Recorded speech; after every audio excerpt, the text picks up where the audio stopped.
आज के इस कार्यक्रम में उपस्थित है प्रदेश सरकार में मेरे वरिष्ठ सहयोगी उप मुख्यमंत्री डॉक्टर दिनेश शर्मा जी, चिकित्सा शिक्षा एवं वित्त विभाग के मंत्री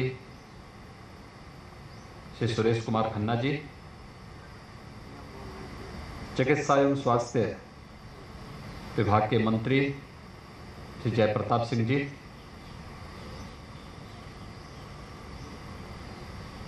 विभाग के राज्य मंत्री श्री अतुल गर्ग जी, चिकित्सा शिक्षा राज्य मंत्री श्री संदीप सिंह जी, प्रदेश के मुख्य सचिव अपर मुख्य सचिव स्वास्थ्य विभाग के सभी अधिकारीगण, पत्रकार मित्रों, जब दुनिया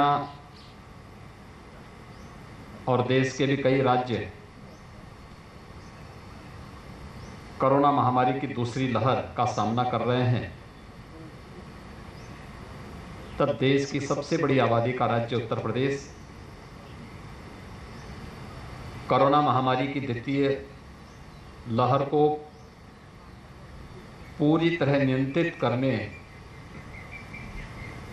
के काफ़ी निकट है, लेकिन साथ साथ तीसरे लहर की जो आशंका विशेषज्ञों ने व्यक्त की है, उसके लिए भी अपनी एक व्यापक कार्य योजना के साथ सामने आ चुकी है। हम सब जानते हैं कि मार्च के अंत से लेकर के मई के अंत तक लगभग 2 माह तक प्रदेश ने भी और देश ने भी कोरोना महामारी को झेला है, लेकिन देश की सबसे बड़ी आबादी के इस राज्य को लेकर के जो आशंकाएं व्यक्त की जा रही थी, उन आशंकाओं ने हमारी सरकार ने, स्वास्थ्य विभाग ने, हेल्थ वर्कर्स ने, कोरोना वॉरियर्स ने पूरी मजबूती के साथ उन आशंकाओं को निर्मूल तो साबित किया है, लेकिन इस द्वितीय लहर को भी नियंत्रित करने में काफी हद तक सफलता प्राप्त की। कोरोना महामारी के दौरान बहुत सारे लोगों ने अपने प्रियजनों को खोया है। उन दिवंगत आत्माओं के प्रति अपनी विनम्र श्रद्धांजलि अर्पित करते हुए शोक संतप्त परिजनों के प्रति मैं प्रदेश सरकार की ओर से अपनी संवेदना व्यक्त करता हूं। स्वास्थ्य विभाग के जो हमारे हेल्थ वर्कर्स हैं और जो कोरोना वॉरियर्स हैं, इन्होंने जो अद्भुत कार्य किया है, मैं उन सब का हृदय से अभिनंदन भी करता हूं, जिनके पुरुषार्थ से हम लोगों को प्रथम लहर में सफलता के बाद द्वितीय लहर को भी सफलतापूर्वक नियंत्रित करने में सफलता प्राप्त हुई, और आज हम तीसरी लहर की तैयारी के चरण में आगे कदम बढ़ा रहे हैं। याद करिए, जब 23-24 अप्रैल को, 19 अप्रैल से लेकर के 23-24 अप्रैल के बीच में इसी लखनऊ में 6200 पॉजिटिव केस प्रतिदिन आए थे, और 6200 एक दिन में पॉजिटिव केस आ रहे थे। आज लखनऊ में कुल 19 पॉजिटिव केस आए हैं, और एक्टिव केस लखनऊ के हजारों में पहुंच गए थे। आज उनकी संख्या मात्र 415 रह गई है। ऐसे ही प्रदेश के अंदर सभी जनपदों की स्थिति है। कुछ जनपद तो ऐसे हैं, आज 19 जनपद ऐसे हैं जहां पर एक भी पॉजिटिव केस नहीं आया है। 45 जनपद ऐसे हैं जहां पर केवल सिंगल डिजिट में पॉजिटिव केस आए हैं, और कुछ जनपद ऐसे हैं जहां पर एक्टिव केस एक रह गया है। एक जनपद ऐसा है जहां एक्टिव केस मात्र एक है। एक जनपद ऐसा है जिसमें एक्टिव केस 3 है, एक जनपद ऐसा है जिसमें एक्टिव केस 5 हैं। यानी अगले 2-3 दिन के अंदर आप देखेंगे कि इन जनपदों में एक भी कोरोना का केस नहीं होगा। कोरोना मुक्त हमारे वे जनपद होंगे। यानी आज से कोरोना मुक्त उत्तर प्रदेश की इस परिकल्पना को साकार करने के लिए भी हम लोगों का प्रयास प्रारंभ हो गया है कि जो जनपद कोरोना मुक्त होगा वह जनपद अपने आप में कह सकता है कि हमारा प्रबंधन बेहतरीन है और हम कोरोना मुक्त हो चुके हैं। इस अभियान के साथ उत्तर प्रदेश अब आगे बढ़ रहा है। जो आशंकाएं व्यक्त की जा रही थी उत्तर प्रदेश के बारे में कि 25 अप्रैल से लेकर के 15 मई के बीच में उत्तर प्रदेश में प्रतिदिन 1 लाख से अधिक केस आएंगे, पॉजिटिव केस आएंगे। आशंकाएं व्यक्त की जा रही कि मई के अंत तक आते आते उत्तर प्रदेश के अंदर 30 लाख से अधिक एक्टिव केस होंगे। मित्रों, जिस उत्तर प्रदेश के बारे में कहा जा रहा था कि मई के अंत तक आते जाते 30 लाख से अधिक एक्टिव केस कोरोना के होंगे, उस उत्तर प्रदेश में आज एक्टिव केस मात्र 7,200 हैं। जिस उत्तर प्रदेश में कहा जाता था कि ये 25 अप्रैल से 15 मई के बीच कोरोना पॉजिटिव के प्रतिदिन जो केस आएंगे उसमें उत्तर प्रदेश के अंदर 1 लाख से 1.5 लाख के बीच में आएंगे, उस उत्तर प्रदेश में आज केवल 340 पॉजिटिव केस आए हैं। बेहतरीन प्रबंधन कोरोना से बचाव के लिए हम सब के लिए सबसे बड़ा हथियार साबित हो सकता है।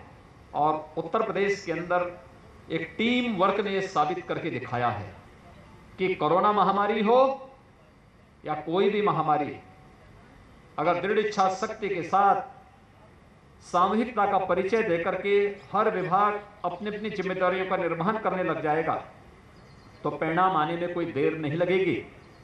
इंसेफ्लाइटिस का सफलतापूर्वक समाधान करने का कार्य रहा हो या कोरोना महामारी पर नियंत्रण करने का, उत्तर प्रदेश का यह मॉडल देश के सामने है, दुनिया के सामने है।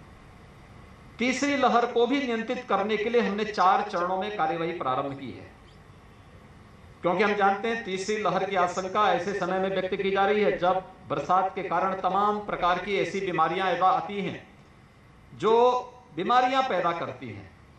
जैसे बरसात के कारण, मच्छरों के कारण जो बीमारियां पैदा होती हैं, मलेरिया है, डेंगू है, कालाजार है, चिकनगुनिया है, इंसेफ्लाइटिस है या जल जनित बीमारियां, इन सब के कारण ये तो हमारे सामने संकट थी ही, लेकिन कोरोना महामारी की आशंका उसी समय व्यक्त की जा रही है। और इसलिए चाहे वह विषाणु जनित बीमारी हो, जल जनित बीमारी हो या फिर कोई भी कोरोना जैसी महामारी हो, इन सब के लिए आवश्यक है जो प्रधानमंत्री जी ने देश को एक मंत्र दिया था स्वच्छता का, स्वच्छ भारत अभियान के अंतर्गत स्वच्छ भारत मिशन देश के अंदर बहुत सारी समस्याओं के समाधान का मार्ग निकालता है। और उस समाधान का मार्ग निकालने की दिशा में जो कार्यक्रम आगे बढ़ रहे हैं, उसी कार्यक्रम की श्रृंखला में उत्तर प्रदेश ने स्वच्छ भारत मिशन के अंदर अपने उन सभी जरूरतमंदों को जिनके पास आजादी के बाद भी जिन्हें एक शौचालय उपलब्ध नहीं हो पाया था, शौचालय की सुविधा उपलब्ध करवाई। आज उन सभी परिवारों के पास न केवल नारी गरिमा की सुरक्षा करने का एक माध्यम मिला, बल्कि उन परिवारों को तमाम प्रकार की बीमारियों से भी मुक्ति मिली। और इसीलिए हम लोगों ने 4 चरणों में थर्ड वेव को रोकने के लिए जो अपनी कार्रवाई प्रारंभ की, उसमें सबसे पहला कार्य हमने स्वच्छता, सैनिटाइजेशन, फॉगिंग और शुद्ध पेयजल को रखा है। दूसरा हम लोगों ने इसमें रखा है कि जो आशंका व्यक्त की जा रही है कि थर्ड वेव के लिए जो आशंका है वह 12 वर्ष से कम के बच्चे इसकी चपेट में आ सकते हैं, क्योंकि 12 से 18 के बीच में वैक्सीन का ट्रायल चल रहा है और हमें विश्वास है बहुत जल्दी वो वैक्सीन भी आ जाएगा। प्रधानमंत्री जी की व्यक्तिगत रुचि बच्चों के वैक्सीन को भी बहुत शीघ्र मार्केट में पहुंचाने में मदद कर देगी, क्योंकि किसी वायरस के खिलाफ कोई वैक्सीन आना यह पहली बार हुआ है। मैं पिछले 20-25 वर्षों से इस फील्ड को बहुत नजदीक से देखता रहा हूं। तमाम प्रकार की बीमारियां आती थी, कोई दवा नहीं आ पाती थी, लक्षणों के आधार पर ही उपचार होता था। भारत जैसे देश में तो कोई कल्पना भी नहीं कर सकता था। हम आभारी हैं आदरणीय प्रधानमंत्री जी के, अभिनंदन करते हैं अपने देश के वैज्ञानिकों का जिन्होंने 2-2 वैक्सीन भारत को दी, और आज वैक्सीनेशन का कार्यक्रम सुरक्षा का एक बेहतर कवच दे रहा है। और बेहतर कवच के लिए हम लोगों ने तय किया कि 12 वर्ष से छोटी उम्र के जितने बच्चे होंगे उनके अभिभावकों को हम लोग अभिभावक स्पेशल बूथ के माध्यम से वैक्सीनेशन के साथ जोड़ेंगे, वैक्सीन का एक सुरक्षा कवच उपलब्ध करवाएंगे। तीसरा, हम लोगों ने जो कार्यक्रम प्रारंभ किया है वह प्रदेश के अंदर मेडिकल कॉलेजेस में 100 बेड का पीडियाट्रिक आईसीयू के निर्माण की कार्रवाई युद्ध स्तर पर चल रहा है। हम इस बात का विश्वास के साथ कह सकते हैं कि प्रदेश के अंदर जून के अंत तक हर एक मेडिकल कॉलेज में 100 बेड का पीडियाट्रिक आईसीयू और आइसोलेशन के वार्ड स्थापित हो जाएंगे। डिस्ट्रिक्ट हॉस्पिटल में भी 25 से 30 बेड के पीडियाट्रिक आईसीयू और आइसोलेशन के वार्ड स्थापित हो जाएंगे। और कुछ सीएससी जो दूर दराज के सीएससी हैं वहां पर भी हम इसको स्थापित कर रहे हैं। लेकिन साथ साथ मैन पावर के प्रशिक्षण की कार्रवाई भी हमारी साथ साथ चल रही। पीडियाट्रिशियन हैं, गायनेकोलॉजिस्ट हैं, हेल्थ वर्कर्स हैं, जितने भी पैरामेडिक्स हैं, नर्सिंग स्टाफ है, हाउस कीपिंग स्टाफ है, इन सब के भी प्रशिक्षण की कार्रवाई हमारी साथ साथ चल रही है। वर्तमान में इनका प्रशिक्षण भी वर्तमान में चल रहा है। और उसी की चौथी श्रृंखला है मेडिसिन किट। आप सब जानते हैं कि जब आशंका व्यक्त की जा रही है थी कि उत्तर प्रदेश तो एक भयावह संकट में फंस गया है, अब निकलना कठिन होगा। मैं स्वयं भी कोरोना की चपेट में आ गया था और मैं स्वयं महसूस कर रहा था कि वास्तव में हर व्यक्ति भयभीत हो रहा है। मुझे स्वयं जैसी नेगेटिव रिपोर्ट आई मैं स्वयं बाहर निकला। हमने निगरानी समितियों का आह्वान किया कि आप गांव-गांव जाइए, डोर टू डोर सर्वे करिए, हर लक्षण युक्त व्यक्ति को मेडिसिन किट घर में ही उपलब्ध करवा दीजिए। अगर कोरोना पॉजिटिव है तो उसको आइसोलेशन में रखिए। घर में व्यवस्था नहीं है, क्वारंटीन सेंटर में, पंचायत घर में, विद्यालय में उनकी व्यवस्था करवाइए। और ये कार्रवाई युद्ध स्तर पर चली और उसका बेहतर परिणाम आया। जो लोग कहते थे यूपी के गांवों में व्यापक संक्रमण है, अनियंत्रित संक्रमण है, गांव में हम लोग जा रहे थे, हमारी निगरानी टीम जा रही थी और उसको पूरी तरह नियंत्रित भी की। आज हमारे गांव फिर से सुरक्षित हैं। गांव के लोगों ने बड़े धैर्य के साथ इसका मुकाबला किया और कोरोना को पूरी तरह मात दिया। आज स्थिति हमारे गांव पूरी तरह सुरक्षित में है, शहर सुरक्षित हैं। और इसीलिए हम लोगों ने तय किया है कि बच्चों के लिए भी वैक्सीन आने के पहले मेडिसिन किट की व्यवस्था गांव-गांव में, मोहल्ले-मोहल्ले में वितरित होनी है। 72,000 निगरानी समितियां प्रदेश के अंदर वर्तमान में कार्य कर रहे हैं। मैं इन सभी निगरानी समितियों से जुड़ी हुई जितने भी हमारे आशा वर्कर हैं, आंगनबाड़ी कार्यकर्त्री हैं, एएनएम हैं, ग्राम प्रधानगण हैं और भी राजस्व विभाग के कर्मी उनके साथ जुड़े हुए हैं, उन सब का मैं हृदय से अभिनंदन करूंगा कि उन्होंने बेहतरीन कार्य किया। वे हमारे अग्रिम पंक्ति के कोरोना योद्धा हैं और उन कोरोना योद्धाओं का मैं अभिनंदन करता हूं जिन्होंने कर्मी हैं, एएनएम हैं, ग्राम प्रधानगण हैं और भी राजस्व विभाग के कर्मी उनके साथ जुड़े हुए हैं। उन सब का मैं हृदय से अभिनंदन करूंगा कि उन्होंने बेहतरीन कार्य किया। वे हमारे अग्रिम पंक्ति के कोरोना योद्धा हैं और उन कोरोना योद्धाओं का मैं अभिनंदन करता हूं जिन्होंने स्वयं की परवाह नहीं की, लेकिन एक एक व्यक्ति को, एक एक गांव को कोरोना से मुक्त करके बचाव का एक बेहतरीन उदाहरण प्रस्तुत किया है। WHO को और नीति आयोग को उत्तर प्रदेश सरकार के इस कार्य की सराहना करनी पड़ेगी। और उस कार्यक्रम को ही आगे बढ़ाने के लिए हम लोगों ने तय किया है कि 0 से लेकर 18 वर्ष तक के इन बच्चों के लिए भी हम अब मेडिसिन किट हर जनपद में उपलब्ध कराएंगे और हमारी निगरानी समितियां गांव-गांव में जाकर के इस मेडिसिन किट को वितरित करने का कार्य करेंगी। आज इसी कार्यक्रम का शुभारंभ हो रहा है, जिसमें छोटे बच्चे हैं उनके लिए 0 से 1 वर्ष के बच्चों के लिए ड्रॉप, 1 से 5 वर्ष के बच्चों के लिए जो उनके लिए दवा अनुमन्य हो सकती है, लिक्विड फॉर्म में होगा, कुछ टैबलेट देंगे, ये व्यवस्था उनके लिए की जा रही है। 5 वर्ष से 12 वर्ष के बच्चों के लिए किस प्रकार की दवा होनी, पूरा प्रिस्क्रिप्शन लिख करके यहां से भेजा जा रहा है। और फिर 12 से 18 वर्ष, 4 चरणों में इस पूरी प्रक्रिया को विभाजित करते हुए 4 प्रकार के पैकेट हर एक निगरानी समिति तक पहुंचाने का कार्य किया जा रहा है। हमारा प्रयास है कि 72,000 से अधिक निगरानी समितियों को हम पहले चरण में 100-100 पैकेट उपलब्ध करवा करके वे अपनी ग्राम पंचायत में जाएंगे, डोर टू डोर सर्वे करेंगे।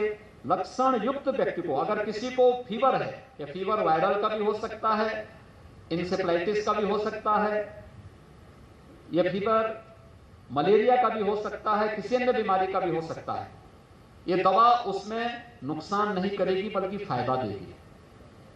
कोरोना है तो कोरोना की जांच करने का एक अवसर मिलेगा, स्क्रीनिंग होगी और उसी दौरान 72 घंटे के अंदर हमारी वहां की टीम जाकर के निगरानी समिति रैपिड रिस्पांस टीम को वहां भेज करके उनका 24 घंटे के अंदर टेस्ट करा करके उनके सफलतापूर्वक उपचार की व्यवस्था सीएससी में, डिस्ट्रिक्ट हॉस्पिटल में या मेडिकल कॉलेजेस में करवाने की व्यवस्था भी कराएगी। इसके लिए हम लोगों ने पूरी तैयारी अपनी कर ली है। आज इस कार्यक्रम का शुभारंभ यहां पर हो रहा है। मैं स्वास्थ्य विभाग को, मेडिकल कॉर्पोरेशन को इस बात के लिए हृदय से धन्यवाद दूंगा। एक समयबद्ध तरीके से उनके द्वारा जो कार्यक्रम आगे बढ़ाया जा रहा है, थर्ड वेव को आने से पहले ही हम नियंत्रित करने में सफल होंगे। आज के इस अवसर पर एक बार फिर से मैं इस पूरे कार्यक्रम को आगे बढ़ाते हुए प्रदेश के अंदर अपने सभी नागरिकों से अपील करूंगा। ये महामारी है और ये महामारी हमें बचाव के लिए प्रेरित करती है। अपना बचाव जितना हम कर सकेंगे, किसी भी स्तर पर लापरवाही के लिए कोई गुंजाइश नहीं। स्वयं का, अपने आसपास के क्षेत्र का, अपने परिवार का, जहां तक संभव हो सकता है हर व्यक्ति इसका पालन करे। 2 गज की दूरी, मास्क है जरूरी, इसका पालन करें। लेकिन इस सबके बावजूद जो लोग निरंतर अपनी व्यस्त दिनचर्या में, कामकाजी वर्ग है, बहुत बड़ा तबका है जिनको भीड़ में उतरना पड़ता है, लोगों के संपर्क में आना पड़ता है, अगर वे चपेट में आ जाते हैं तो टेस्ट कराने से न भागिए, टेस्ट अवश्य कराएं। क्योंकि एक कोरोना का टेस्ट फ्री में है, कहीं कोई समस्या नहीं। टेस्ट अवश्य कराएं और टेस्ट कराने के बाद अगर कहीं भी पॉजिटिव आता है तो बीमारी को छुपाने से अच्छा है तत्काल उपचार कराने के लिए जो विशेषज्ञ कहते हैं, चिकित्सकों की देखरेख में अपना उपचार भी करवा लें। दूसरा, वैक्सीन जरूर लें, वैक्सीन फ्री में है। हम आभारी हैं आदरणीय प्रधानमंत्री जी के कि 45 साल से ऊपर की आयु के लोगों को भारत सरकार पहले से वैक्सीन उपलब्ध करा रही थी। 1 मई से 18 से 44 वर्ष की आयु वर्ग को भी वैक्सीन देना था। उत्तर प्रदेश सरकार इन सभी को वैक्सीन उपलब्ध करा रही थी, लेकिन 21 जून से भारत सरकार 18 से लेकर के ऊपर उम्र के सभी आयु वर्ग के लोगों को मुफ्त में वैक्सीन उपलब्ध करा रही है। इसके लिए हम आभारी हैं आदरणीय प्रधानमंत्री जी के, भारत सरकार के, कि फ्री में वैक्सीन प्रत्येक नागरिक के जीवन को बचाने में बहुत सहायक होगी, उनको रक्षा कवच, एक सुरक्षा कवच प्रदान करेगी। हम सब वैक्सीन लेने में कोताही ना बरतें। हमारी जब बारी आएगी हम लोग वैक्सीन अवश्य लेंगे। अगर इसका पालन हम कर सकेंगे तो निश्चित ही कोरोना महामारी से हमारा देश, हमारा समाज, हमारा परिवार और हम स्वयं भी सुरक्षित रहेंगे। मैं स्वास्थ्य विभाग की इस पहल की सराहना करते हुए अपनी शुभकामनाएं देता हूं और विश्वास व्यक्त करता हूं कि प्रथम और द्वितीय लहर को सफलतापूर्वक नियंत्रित करने के इस अनुभव के कारण हम तृतीय लहर को आने के पहले ही नियंत्रित करने में सफल होंगे। धन्यवाद। जय हिंद।